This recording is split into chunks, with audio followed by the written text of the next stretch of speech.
안녕하십니까. 홍익대학교 신성환입니다. 이번 온라인 세미나 두 번째 세션을 시작하겠습니다. 오늘 제로금리 시대 어디로 갈 것인가 라는 주제로 학계, 업계 전문가분들을 모셨습니다. 먼저 연세대학교 함준호 교수님 감사합니다. 상명대학교 김재현 교수님 감사합니다. 한양대학교 하준경 교수님 감사합니다. 하나금융경제연구소 정중호 소장님 감사합니다. 한화자산운용 박용명 부문장님 반갑습니다. 끝으로 오늘 첫 번째 세션에서 발표해 준 금융연구원 송민규 박사이십니다. 자, 이게 크게 이제 세 파트로 제가 나눠서 질문을 좀 드릴 텐데요. 먼저 첫 번째 파트는 제로금리와 관련된 사항입니다. 그래서 첫 번째 제가 여쭐 이 질문은 최근에 한국은행이 이제 코로나 사태에 대응하기 위해서 기준금리를 0%대로 내렸습니다. 그래서 0%대 기준금리로 대표되는 저금리 현상이 상당히 지속되지 않을까 저는 그렇게 생각을 하는데 함 교수님 혹시 의견 있으시면 좀 부탁드리겠습니다. 예, 이번 코로나 사태는 우리나라는 물론 전 세계적으로 성장과 고용에 지난 글로벌 금융위기에 버금가는 그런 심대한 타격을 줄 것으로 예상됩니다. 이로 인한 마이너스 생산갭 규모를 고려할 때 코로나 사태가 올해 내로 성공적으로 진화된다 하더라도 세계 경제가 잠재 성장 경로로 회귀하기 위해서는 상당 기간 완화적인 통화 정책이 유지될 필요가 있을 것입니다. 더욱이 우리나라는 전례 없이 빠른 고령화 등으로 잠재 성장률과 더불어 중립금리 수준도 계속 하락하고 있어서 경기 회복이 이루어진다고 해도 금리가 다시 큰 폭으로 오르기는 어려울 것으로 전망됩니다. 예, 감사합니다. 이게 꽤 오랜 기간 동안 지속될 거라는 말씀이십니다. 자, 그럼 두 번째 퀘스천, 두 번째 질문 말씀을 드리겠습니다. 이번에 한국은행이 기준금리를 인하를 하면서 상당히 빅 컷을 했었죠. 0.5%면. 기준금리 인하를 하면서 기준금리 인하에 대해서 약간 회의적인 시각이 있었던 것도 사실입니다. 그랬을 때 그런 측면에서 볼 때 이 기준금리 인하가 어쩔 수 없었던 건지, 기준금리 이외에 다른 대안들은 고려를 안 했던 건지, 그리고 항상 우리나라 같은 경우에는 기축통화를 가지고 있지 않은 나라다 보니까 이게 외환 시장의 안정성이라는 것이 항상 중요한데 기준금리를 인하할 때 외환 시장의 안정성 관점에서는 충분한 고려가 있었던 것인지, 이런 측면에서 먼저 하준경 교수님 말씀을 해주시고 금통위원을 역임하셨던 함준호 교수님께서 추가 의견을 말씀을 해주시길 부탁을 드리겠습니다. 예, 지금 코로나 사태 때문에 주가가 연일 폭락하고 그런 적이 있지 않습니까? 그때 사실 그 중앙은행이 금리를 안 내리고 뭐하냐 이런 요구가 시장에서 굉장히 많았고요. 그래서 한국은행이 어쩔 수 없이 그렇게 대응했던 측면도 있는데. 근데 제가 볼 때는 우리나라 같은 나라에서 이제 금리를 내리는 거는 어떻게 보면 이제 입에다가 소금물을 뿌려주는 거랑 비슷하지 않은가. 그러니까 이 소금물을 입에 뿌린다고 해서 바이러스가 죽거나 그러지는 않습니다. 근데 심리적인 어떤 안정감을 주는 이런 건 있겠죠. 그래서 주식시장에 어떤 심리적 안정감을 주는 효과 정도는 있을지 모르겠습니다. 근데 이제 우리가 좀 냉정하게 본다면은 평상시의 통화 정책하고 위기 시의 통화 정책은 구별될 수밖에 없고요. 위기 시에 우리나라 같은 좀 소규모 개방 경제에서 중요한 거는 사실은 대외적 균형입니다. 그러니까 외환 부문의 안정성이 중요하고 그리고 외화 유동성이 잘 관리가 돼야 되는 건데, 근데 우리가 이제 돌이켜 보면 3월 15일인가요? 그때 미국이 이제 금리 빅컷을 했는데 3월 20일에 덴마크 중앙은행에서는 금리를 인상을 했습니다. 왜 그러냐면 거기서 얘기한 거는 외화 부문의 이제 안정성 때문에 그렇다. 이제 환율 안정성. 그러니까 덴마크 같은 나라는 유로에 이렇게 연동이 돼 있기 때문에 그쪽이 금리가 너무 낮아서 외화에 유출되면은 자기 위험하다. 그래서 이제 금리를 올리는 이런 일이 있었는데요. 뭐 우리나라도 사실은 그 외화 유동성 문제가 이제 일단 지금 같은 상황에서는 첫 번째 그 고려 요소가 돼야 된다고 생각을 하고요. 근데 실제로 그때 미국이 빅컷을 했을 때 우리나라라든가 뭐 호주, 뉴질랜드, 브라질 이렇게 금리를 따라서 내린 나라들에서 사실 외화 유출이 상당히 많이 있었고 그것이 이제 외환 시장에서 이제 뭐 해지했던 뭐 기업들이라든지 증권회사 이런 쪽에서 어떻게 보면은 뭐 이제 뭐 마진콜 같은 것도 들어오고 또 증거금을 더 쌓아야 되고 그래서 가진 자산들을 뭐 내던진다든지 이렇게 해서 이제 국채 금리가 또 올라가고 그래서 외환시장 불안정성이 이제 금융시장 불안정성으로 전이될 수 있는 이런 위험성들이 이제 존재를 하고 있습니다. 그래서 우리가 뭐 금리를 내리면 뭐 주가가 올라가지 않겠느냐 이렇게 단순하게 생각할 수도 있지만 금리를 우리나라 같은 나라에서 이렇게 너무 빅컷을 했을 때 외환시장에 어떤 불안정성이 생길 수 있지 않은가라는 가능성에 대해서 충분히 고려를 해야 된다고 생각을 하고요. 그래서 뭐 시장의 요구 때문에 어쩔 수 없었던 측면도 있지만 앞으로는 이제 외환 부문에 대해서 좀 더 우리가 이제 가중치를 두고 생각을 해봐야 될 것 같습니다. 예. 예, 감사합니다. 함준호 교수님 혹시 더 추가 의견 있으신가요?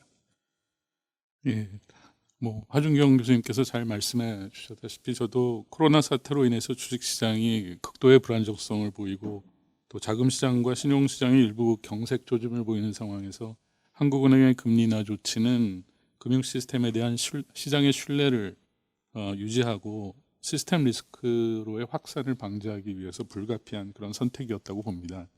이번 코로나 사태가 아니더라도 우리나라 기준금리가 지금 많이 낮아진 상황이라서 이미 그 개방신흥국으로서 대규모 자본 유출 우려도 있고 환율 불안정성 우려도 있어서 더 이상 금리를 못 내리는 이런 명목 금리의 실효 하한에 이미 도달한 것이 아닌가 하는 그런 우려도 많이 제기되고 있는 것이 사실입니다. 이런 관점에서 보면은 개방신흥국의 명목 금리 하한이라는 것은 외국인 자금이 대규모로 유출되면서 외화 자금 시장 경색을 초래하는 그런 수준의 정책 금리 이렇게 상정을 해볼 수가 있겠는데요. 하 교수님께서 지적해 주셨다시피 대다수 신흥국들은 미국의 금리 인상이나 국제금융시장의 불안정성 확대로 인한 자본 유출, 또 환율 절하 압력에 대응해서 대내 경제 여건과 대비해서 다소 긴축적인 수준으로 금리 정책을 운용해 온 것이 사실입니다. 하지만 신흥국의 자본 유출이 단순히 대내외 금리차보다는 환율 변동에 대한 기대, 그리고 거시경제의 기초 여건, 또 기업과 금융 부분의 대체 대조표 건전성 등에 의해서 크게 좌우되고 또 글로벌 유동성 순환과 위험 선호도의 변화, 또 글로벌 중립금리 수준 등에 의해서도 영향을 받게 됩니다. 이번 코로나 감염증의 확산에 따른 작금의 그 증권 투자 자금 유출과 외화 유동성 경색은 대내외 금리 차에 기인한 현상으로만 보기는 어려운 것 같고요.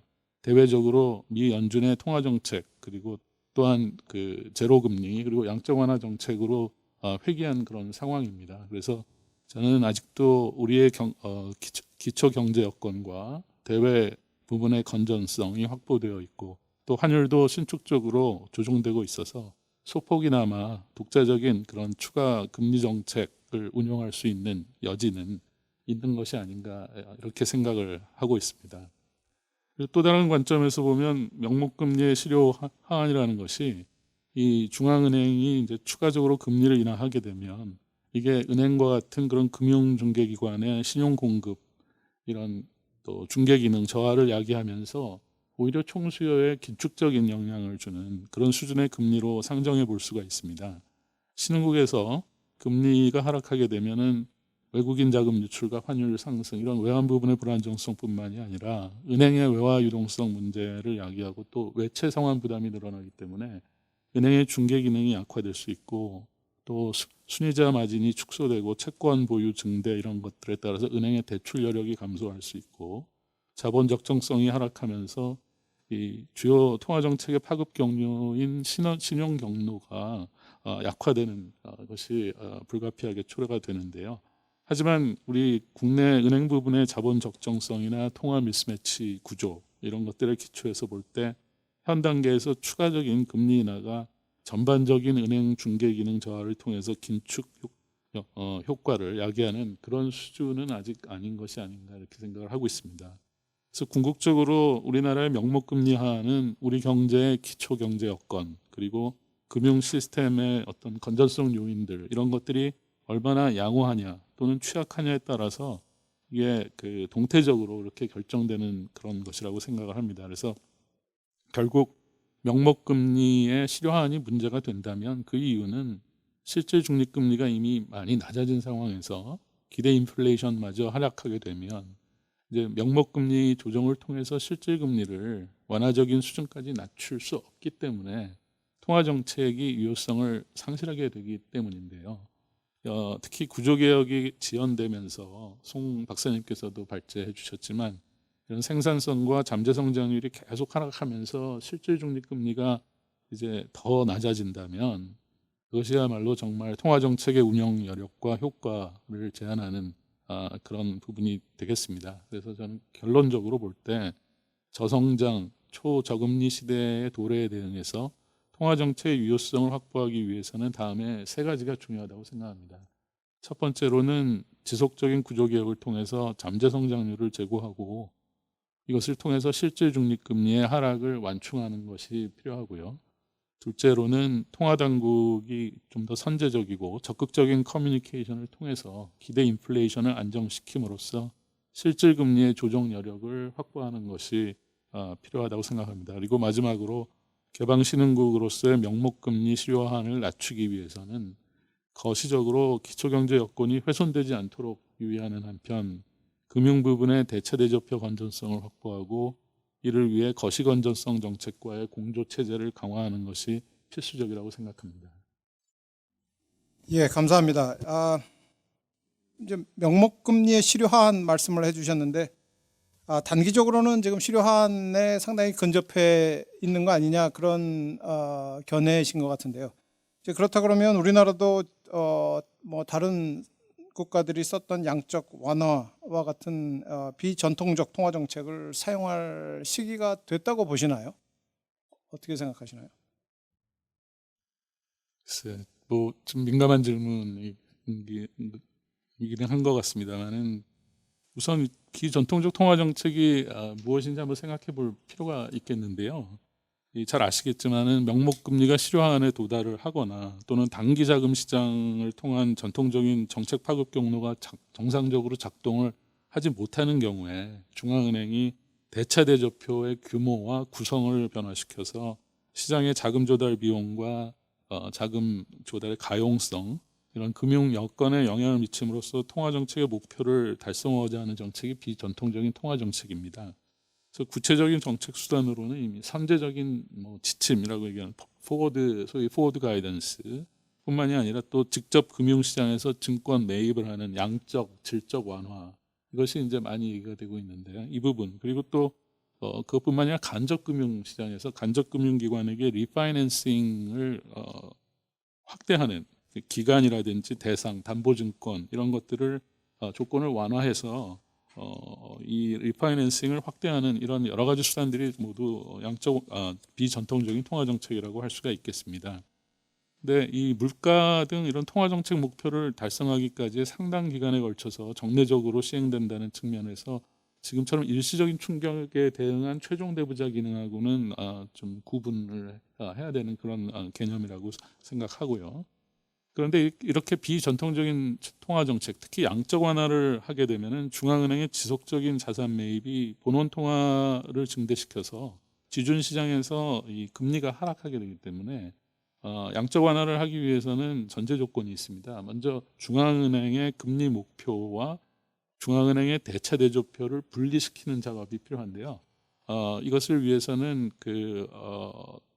기준금리를 제로 수준으로 낮춰서 더 이상 금리가 못 떨어지게 하거나 지준시장에서 아니면은 은행의 초과 지준 은행의 초과 지준에 대해서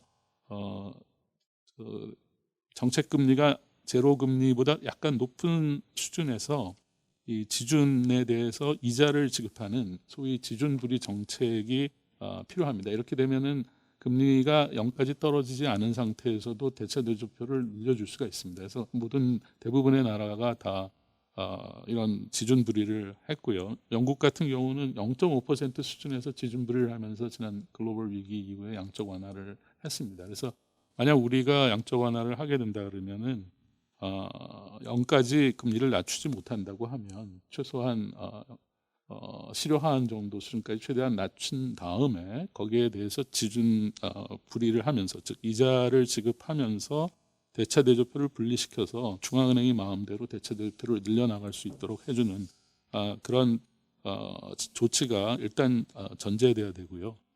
나아가서 신흥국에서는 지금 그 신성환 교수님께서도 지적하셨다시피 그 환율 및 자본 이동의 그런 변동성 문제가 있기 때문에 이 부분을 완충할 수 있는 그런 외화 부분의 건전성 확보가 필수적으로 전제가 돼야 됩니다. 그래서 어느 정도 양적 완화를 시행할 수 있는 여건이 확보되어야 하는 것이고요. 그래서 아직 기준금리의 추가적인 조정 여지가 있고 소폭이나마 또 중립금리가 하락하는 추세이기 때문에 거기에 맞춰서 금리도 더 낮춰주는 것이 더 효율적이기 때문에, 그래서 현 단계에서는 일단 금리 정책 수단이 아직 유효한 것으로 저는 생각을 합니다만, 지금 단계가 워낙 위기 상황이기 때문에 현 단계에서 일단 시스템 리스크 차단을 위한 선제적인 유동성 공급 채널을 확보하고 또 중앙은행의 기능에 대한 그런 신뢰성을 제고하는 것이 굉장히 기묘한 그런 상황이라고 생각합니다. 본격적인 양적 완화 이전에 가용한 그런 정책으로서 뭐 일시적인 국고채 직매입이라든지 RP 대상기관, 대상채권, 담보증권 확대 이런 것들이 있는데, 이러한 조치들은 이미 최근에 한국은행이 다 발표를 한 것으로 알고 있고요. 또 이 RP나 국채은행 대출 등을 활용해서 CP, 회사채 이런 시장안정기금이 매입할 수 있는 그런 간접적인 유동성 지원, 이것도 은행 부분을 통해서 은행이나 증권사 등 금융기관을 통해서 이제 한국은행이 할 것으로 이렇게 알려지고 있습니다. 그래서 이러한 비상 조치와 더불어서 또 한국은행이 최종 대부자뿐만이 아니라 시장의 최종 매입자 또는 시장 조성자, 최종 시장 조성자로서의 이런 한국은행의 기능에 대해서 시장의 신뢰를 확보하는 것이 굉장히 중요하다고 생각됩니다. 하지만 마지막으로 코로나 사태가 더 만약 장기화되고 만약 금융 여건이 더 긴축화되고 소비나 투자 이런 경제활동 위축이 지속되는 경우에는 말씀드린 대로 기준금리를 더 낮추면서 본격적인 비전통적 통화정책 체제로 전환하는 방안을 신중히 고려할 필요가 있다고 생각됩니다. 이 경우에는 아까 말씀드린 바와 같이 공개시장 조작을 플로우 시스템으로 바꿔서 초과 지준의 이자를 지급하면서 일정 기간 정례적으로 중장기 국채나 정부 보증채, 또 필요하다면 일부 위험자산 등을 직간접 매입하면서 이 장단계 국채의 수익률 곡선과 신용시장의 리스크 프리미엄 이런 것들을 중앙은행이 적극적으로 관리하는 체제를 생각해 볼 수가 있습니다. 하지만 이 경우에는 아까 말씀드린 대로 이 지금 현재 관련 법제상으로 볼 때 한국은행이 민간의 신용을 직접 인수하는 것이 지금 불가한 상황입니다. 지금 우리나라의 한은법 79조 등에 의해서. 그래서 미국, 일본 등과 같이 정부 승인이나 보증을 활용할 수 있도록 관련 법제를 정비하는 것이 필요하다고 생각되고요.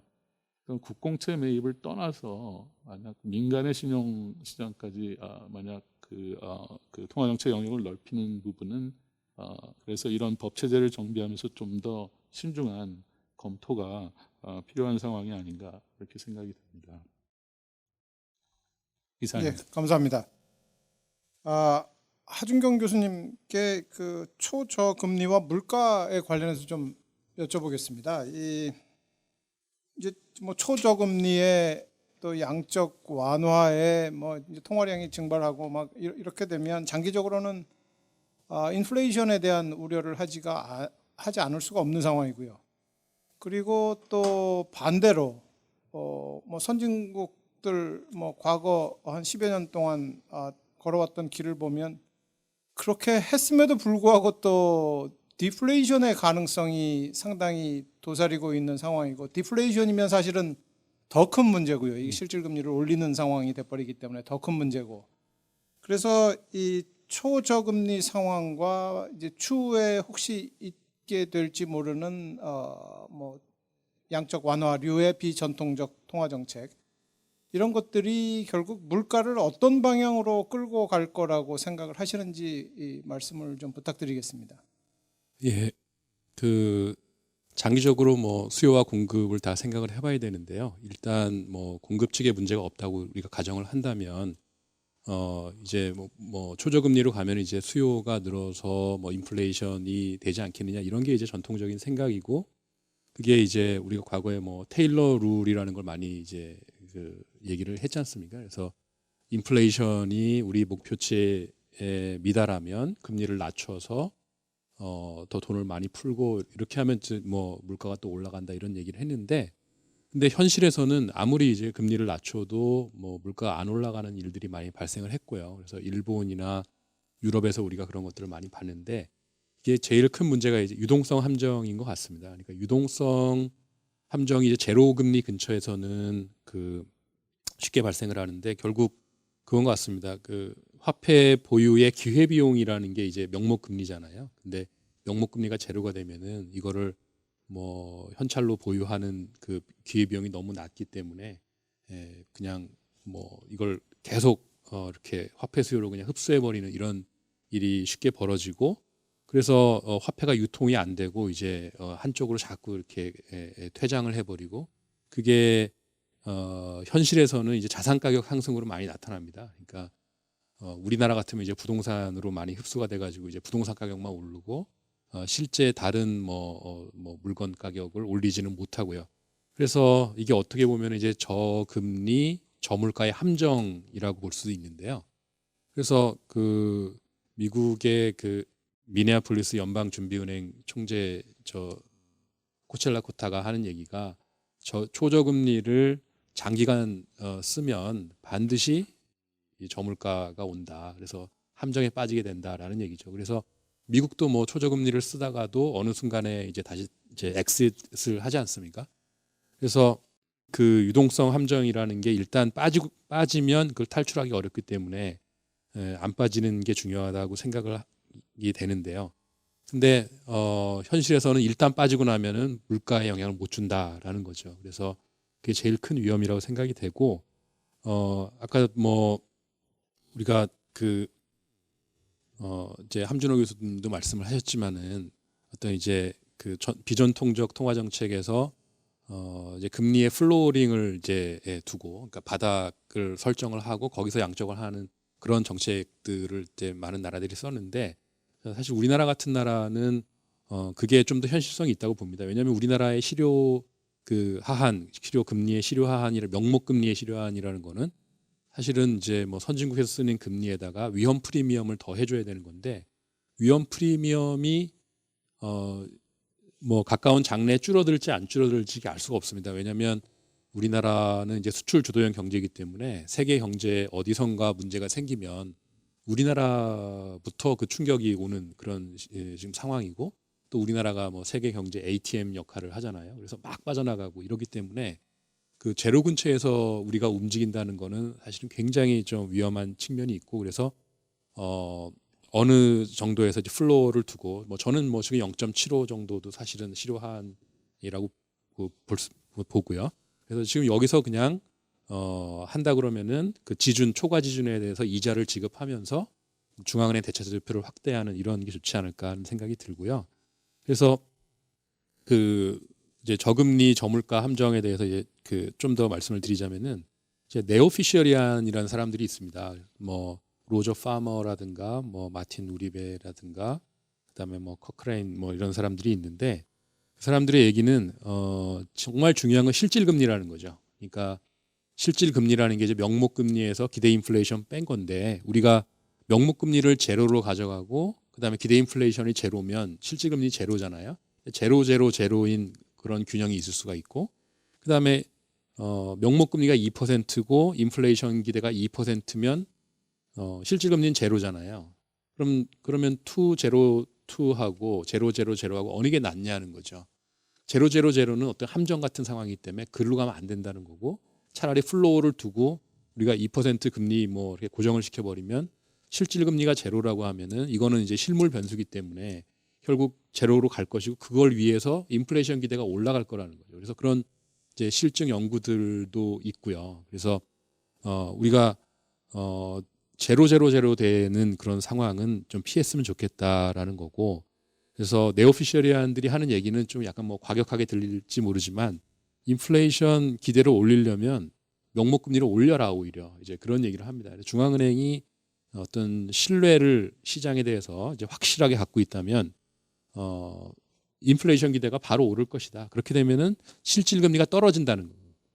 그래서 어느 정도 그 인플레이션 기대를 살리려면 이게 필요하고 그래야지만 우리가 뭐 실질 금리가 마이너스가 가야 된다 그러면 뭐 그렇게도 할 수 있는 거고요. 그래서 인플레이션 기대가 죽으면 안 된다는 거고 그걸 위해서는 명목 금리가 제로로 가는 건 굉장히 위험하다. 저는 그렇게 볼 수 있는 것 같고요. 그래서 결국 그 저금리가 물가를 올릴 수 있는 거는 어떤 그 뭐 아주 한정된 타임 스팬에서만 가능한 것 같고 길게 갔을 때는 이제 어떤 함정에 빠질 위험도 상당히 크다라는 거를 우리가 고려해야 될 것 같습니다. 예, 그러면 지금 현재 우리나라 상황이 저금리가 물가를 다시 말씀을 드리면 저금리가 총수요를 시키지 시킬 수 없는 그런 유동성 함정 상황이라고 지금 생각을 하시나요? 어떻게 판단을 하세요? 예, 거기에 상당히 가깝다고 생각이 됩니다. 그래서 여기에 대해서는 이제 레리 서머스 하버드대 교수 뭐 이런 분들이 많이 지적을 했는데요. 그러니까 우리가 뭐 거시경제학에서 얘기하는 뭐 ISLM 곡선 뭐 이런 걸 보면은 금리를 내리면 투자 수요가 늘고 뭐 이렇게 되지 않습니까? 근데 이분 얘기는 이제 금리를 아주 낮게 내렸을 때는 오히려 이제 그 수요가 감소하는 그런 구간이 존재한다. 이제 이런 말씀인데요.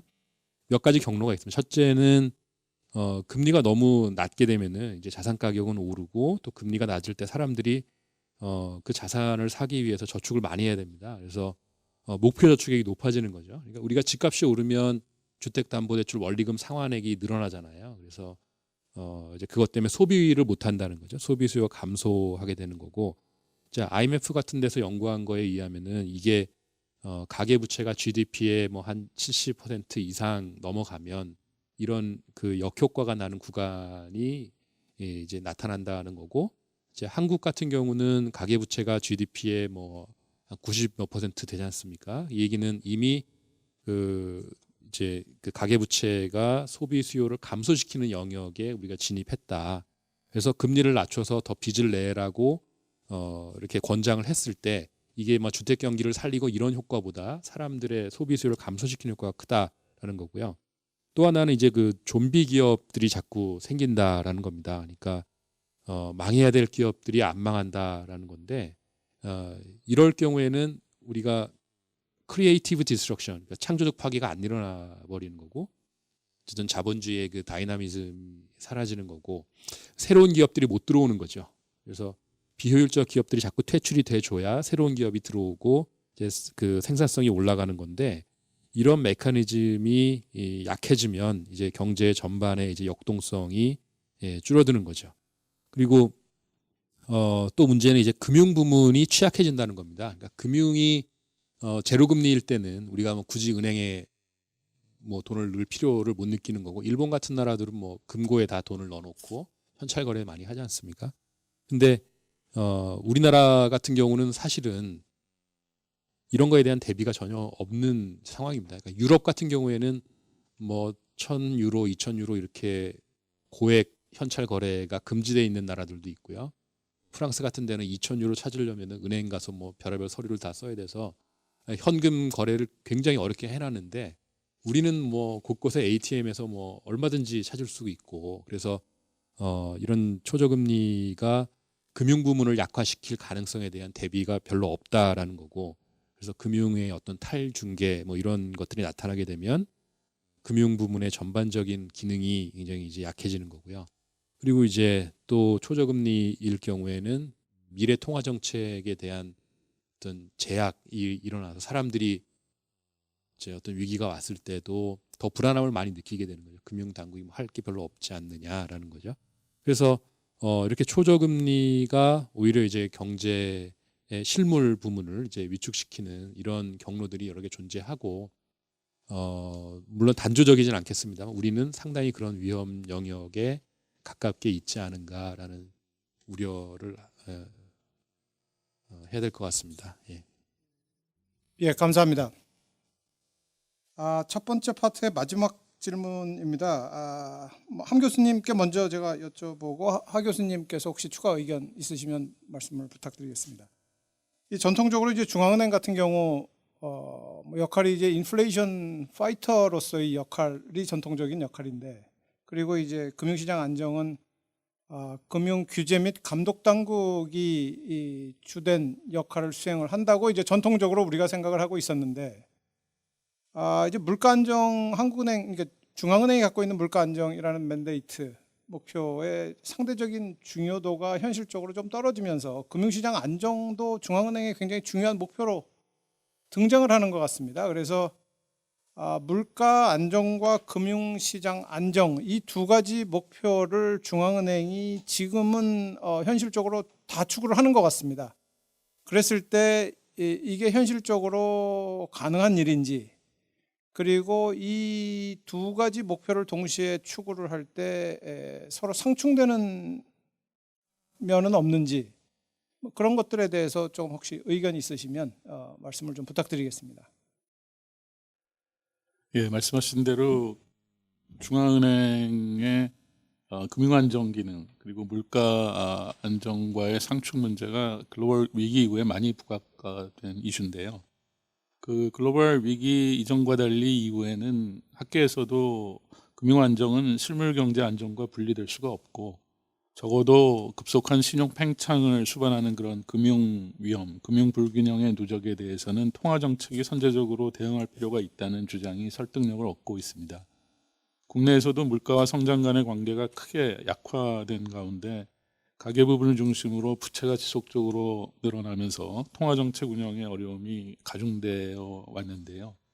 저는 이 금리라는 정책 수단 한 가지로서 두 가지 목적을 다 달성할 수는 없는 것이고, 그래서 금융 안정의 달성은 통화 정책보다는 거시 건전성 정책이 1차적인 그런 방어 기제가 돼야 된다고 생각을 합니다. 하지만 그렇다고 통화 정책이 물가와 실물 경제의 안정만을 목적으로 하고 또 금융 안정을 도외시해야 된다고는 생각하지 않습니다. 그래서 그 부분이 사실 제가 금통위에 있을 때도 굉장히 4년 동안 지속적으로 고민해왔던 그런 부분인데요. 그 이유는 일단 거시건전성 정책이라는 것이 금융위기의 1차적인 방어 기제가 되어야 된다고 하지만은 실제로는 그런 섀도우 뱅킹이라는 그런 전통적인 규제 영역 외에서 위험이 축적될 수도 있고, 또 이해상충이라든지 또 정치 경제적인 고려 이런 것들 때문에 거시건전성 정책을 통해서 선제적으로 금융위험에 대응한다는 것이 굉장히 어렵거든요. 그리고 나아가서 더 중요한 이유는 완화적인 통화 정책이 장기간 운영되면은 경제 주체들의 위험 선호 현상이 바뀌고 또 금융 불균형이 그것을 통해서 내생적으로 축적이 될 수 있기 때문에 통화 정책이 금융 안정 위험을 통해서 또 중장기 성장과 물가에 영향을 주는 이런 부분을 분명히 통화 정책 당국이 고려를 해야 된다고 생각을 합니다. 그래서 저는 신축적인 그런 물가 안정 목표자에서 통화 정책을 어떻게 하면 적정으로 운영할 수 있느냐, 금융 안정을 고려하면서 라는 질문에 대해서는 저는 금융 안정 위험이라는 것은 통화 정책의 어떤 그 물가 안정과의 양대 목적 중에 하나라기보다는 하나의 기본적인 컨스트레인트가 아닌가. 그래서 금융 안정을 하나의 제약으로 보는 어떤 최적화 과정이 아닌가. 그래서 컨스트레인트 옵티마이제이션 과정이라고 저는 개인적으로 생각을 하고요. 그래서 금융 안정에 영향을 미치지 않는 한 통화 정책은 물가 안정 그리고 그것을 통한 실물 경기 안정을 최우선적인 목적으로 해야 되고, 다만 그것을 달성하기 위한 통화 정책이 금융 안정을 저해한다면 그 물가 안정과 실물 경기 안정을 추구하는 그 속도 그리고 그 정도 이런 것들을 다시 말해서 얼마나 실제 물가를 물가 목표에 얼마나 빠르게 근접시킬 것인가, 그 속도, 그리고 그 유연성, 이런 문제와 금융 안정이 결국은 서로 영향을 주는 그런 제약된 최적화 과정이 아닌가, 그렇게 생각을 하고 있습니다. 그래서 만약 물가 안정의 목표를 두더라도 말씀하신 대로 디플레이션, 오히려 물가가 너무 낮아지는 상황, 이것은 뭐 당연히 금융 위기를 야기하면서 금융 안정과 실물 경기 안정을 다 같이 이제 저해할 수 있는 부분이거든요. 그래서 중앙은행이 신축적인 물가 목표제를 유지하면서도 금융 안정에 대해서 충분히 지금보다 더 고려를 하면서 통화 정책을 운영을 한다면 주로 더 중장기적인 시각에서는 그런 상충성 문제를 해결할 수 있지 않을까 생각됩니다. 그래서 첫 번째로 중요한 것은 저는 금융 순환, 글로벌 특히 글로벌 시계에서의 금융 순환이 국내 금융 순환에 영향을 많이 미치는데, 이런 금융 사이클을 좀 통화 정책에 있어서도 반영을 해야 된다고 생각하고, 그러려면 지금 현재 물가 안정 목표제의 시계가 기껏해야 2년에서 3년 정도로 되어 있는데, 물가 안정 목표의 운용 시계를 좀 더 확대해서 글로벌 금융 안정의 사이클 순환까지도 고려할 수 있는 그런 어떤 정책 운용 시계의 확대라 그럴까요? 그것이 좀 필요하고요.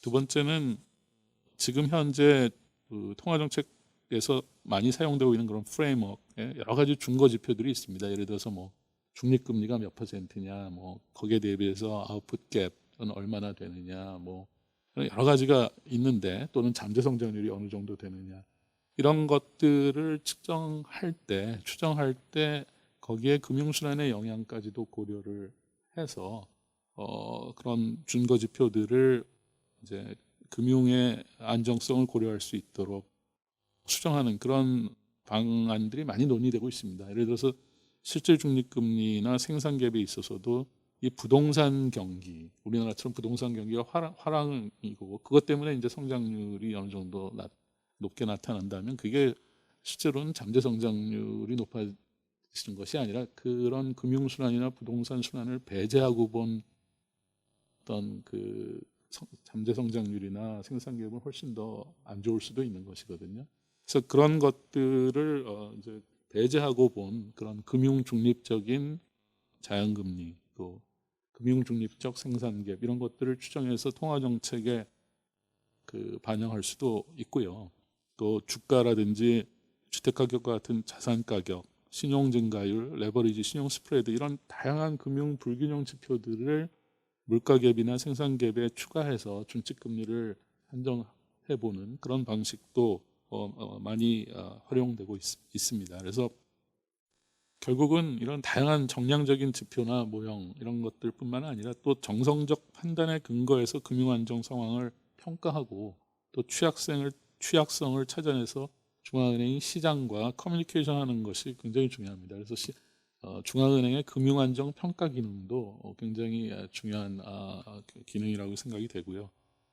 이런 시장을 통해서 또 금융안정 리스크를 선제적으로 관리해 나갈 수가 있기 때문에요. 그래서 금융안정을 담당하는 다른 유관기관들, 지금 우리나라에서 금융위원회도 있고 금융감독원도 있고, 넓게 보면 기재부도 있는데, 이런 금융안정 유관기관들과 중앙은행의 협력, 그리고 또 견제 시스템, 이런 것들이 효율적으로 작동하는 것이 굉장히 중요하고요. 그래서 금융안정 상황을 단순히 평가하는 것뿐만이 아니라 적극적으로 중앙은행이 커뮤니케이션하고, 필요하다면 또 필요한 정책 대응 방안을 또 권고한다든지 하는 정도로 기능을 확충할 필요도 있을 것 같습니다. 이상입니다. 하 교수님. 예, 중앙은행의 물가 안정 기능하고 이제 금융 안정 기능, 이 두 가지의 관계에 대해서 뭐 세 가지 정도의 이제 견해가 있습니다. 하나는 이제 둘은 독립적이다. 이게 주로 이제 대완화기, 그러니까 90년대 이후에 모든 거시 변수들이 안정돼 있을 때 나온 견해고요. 그러니까 중앙은행은 금융 안정 신경 안 써도 되고 물가 안정만 잘하면 된다, 이런 이제 견해가 하나고, 그 다음에 또 하나는 이제 그 두 개가 상충이 된다. 그래서 뭐 물가 안정을 하나만 신경 쓰다 보면은 금융이 불안정해질 수도 있고 하니까 두 개의 상충되는 목표를 뭐 조화롭게 잘 이렇게 감안해서 해야 된다 이런 또 견해도 있고요. 그다음에 또 세 번째는 뭐 금융 안정이 곧 물가 안정이다 이런 견해가 있습니다. 그러니까 이거는 우리가 이제 물가를 측정을 할 때 여기에 만약 자산 가격을 넣는다면 금융 불안정이 되면 자산 가격이 올라가지 않겠습니까? 그러면 물가 안정이 만약 그것까지 포괄하는 개념이라면 이제 중앙은행 그걸 또 안정시켜야 되는 거죠. 그래서 두 개를 뭐 같은 걸로 봐야 된다 이런 또 견해가 있고요. 근데 이제 그 지금 상황에서 우리가 판단해 본다면 지금이 뭐 대완화기도 아니고 이제 2008년에 우리가 글로벌 금융위기 겪었고 그 이후에 이제 이 둘 사이에 어쨌든 이게 독립적이지는 않다라는 이제 견해가 이제 훨씬 더 주류가 됐고 또 실제로 이제 중앙은행 법들이 많이 바뀌었습니다. 이런 걸 감안해서 이제 금융 안정을 강조하는 쪽으로 많이 바뀌었고 한국은행도 마찬가지고요. 거기에다가 지금 현재 또 일어나고 있는 그 코로나19 위기를 보신다면은 또 금융 안정이 얼마나 중요한가 우리가 또 더 느낄 수 있을 것 같고요. 그래서 이게 뭐 상충되는 면도 있고 보완되는 면도 있고 어쨌든 둘이 밀접하게 관련이 돼 있고 또 함준호 교수님 말씀처럼 금융 안정이라는 거는 하나의 콘스트레인이다라고 보는 게 뭐 저도 그 맞는 것 같고 이제 동의합니다.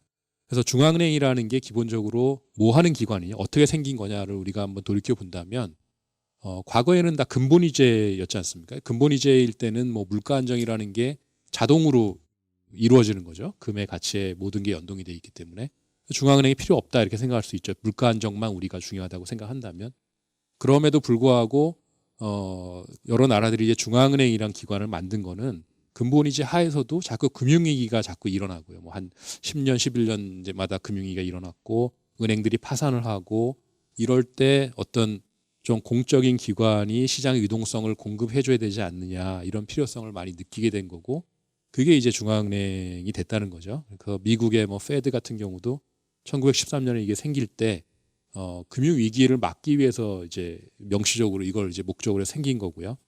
그래서 중앙은행의 본질적 기능은 사실은 이제 금융 안정이다.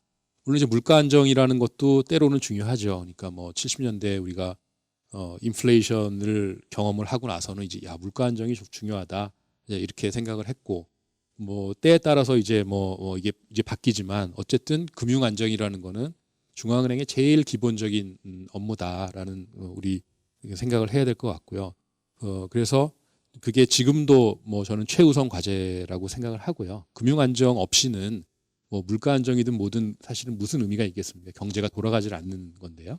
그래서 이게 어떤 기본적인 컨스트레인이라고 생각을 해야 되고 그리고 금융 사이클이 뭐 10년, 11년마다 온다고 하면 정말 그 3, 4년에 만약에 우리 타임스팬 갖고 하면은 이걸 다룰 수가 없지 않습니까? 그래서 중앙은행을 우리가 독립시켜 놓은 이유도 좀 길게 보고 금융 안정을 잘 좀 해라 이런 좀 취지라고 생각을 하고요.